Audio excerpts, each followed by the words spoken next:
Student हमारे प्रयास से और आपके प्रयास से ही बढ़ेंगे। एक जानकारी और दें कि हमारा यहाँ पर ट्रांसफर पिछले साल फरवरी महीना में हुआ। हमारे आने से पहले विज्ञान सेक्शन में 11वीं से 11वीं 12वीं के लिए सिर्फ एक टीचर हुआ करते थे। अब ये बहुत ही अच्छा विद्यालय इस मामले में है कि यहाँ पर जितने यूनिट होने चाहिए थे सरकारी विद्यालय में 100% टीचर यहाँ पर हैं।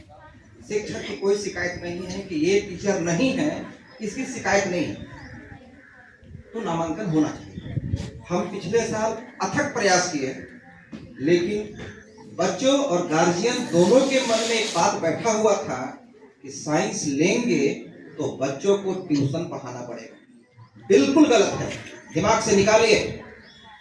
जो टीचर आए हैं वो कंपटीशन परीक्षा पास होकर के आए हैं, और हम तो खुद झारखंड के टॉपर रहे हैं कंपटीशन परीक्षा में। एकदम दिमाग से निकालिए।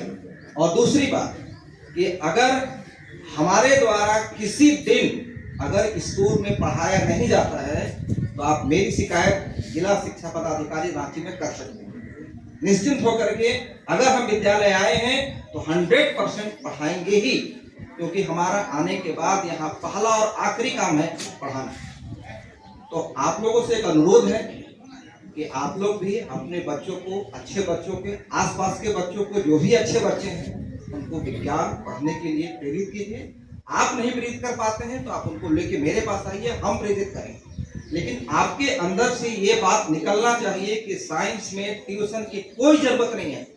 शिक्षक हैं यहाँ पर, और अगर शिक्षक नहीं पढ़ाते हैं तो आप उनकी शिकायत कर सकते हैं। दूसरी बात जो है कि आप सजग नहीं होंगे, बच्चा आपका है तो सजग आपको ही होना पड़ेगा।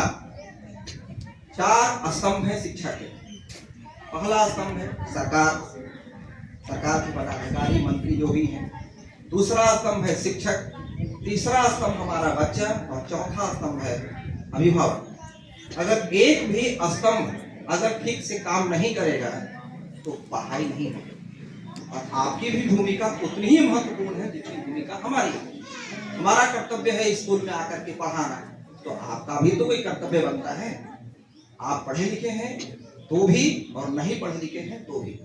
उदाहरण के लिए अभी सरकार के द्वारा की योजना चल रही है मैया सम्मान योजना। अगर आपका पैसा नहीं आता है तो क्या आप चिंतित होते हैं या नहीं होते हैं? जवाब दीजिए। आप लोग से पूछते हैं, होते हैं। क्या करते हैं उसके लिए? पता करते हैं, बैंक में जाते हैं, ब्लॉक में जाते हैं, जहां जाते हैं पता करते हैं ना कि मेरा 2500 रुपया क्यों नहीं आया। आप बच्चों से किसी दिन पूछें कि आज स्कूल गया तो सिलेबस के हिसाब से, रूटीन के हिसाब से पढ़ाई हुआ या नहीं हुआ? आप दीजिए। आप लोग अभिभावक हैं, आप जैसा सजेशन देंगे वो हमारे लिए प्रेरणा बनेगी। आपका सजेशन जरूरी है। बताइए, आप कभी पूछे बच्चे से कि आज पहली घंटी में फलाना विषय था, पढ़ाई हुआ या नहीं हुआ? दूसरी घंटी में फलाना विषय था, पढ़ाई हुआ या नहीं हुआ? इसको पूछने के लिए विद्वान होने की जरूरत नहीं है। ये काम कोई भी अभिभावक कर सकता है। आपका बच्चा है तो सजग आपको होना होगा। हमारे सजग होने से कुछ नहीं होने वाला है। बच्चा आपका है, ध्यान रखिएगा हमेशा। आपका बच्चा पढ़ेगा तो पहला फायदा आपको होगा, दूसरा फायदा हमें, समाज को भी मिलेगा, लेकिन पहला फायदा तो आप ही को मिलेगा ना। आप सजग होइए, और ये काम रोज करना है। ये काम जो कामकाजी पुरुष है या महिला है, कामकाजी करते हुए भी ये काम किया जा सकता है। रोज पूछिए पढ़ाई हुआ या नहीं हुआ। पढ़ाई हुआ तो क्या पढ़ाई हुआ? हमको 2 सवाल सामने बना के दिखाओ, लिख के दिखाओ, और आप उसको बोल दीजिए कि जाओ टीचर से चेक करवा लेना। टीचर चेक किए कि नहीं किए ये तो पूछिए।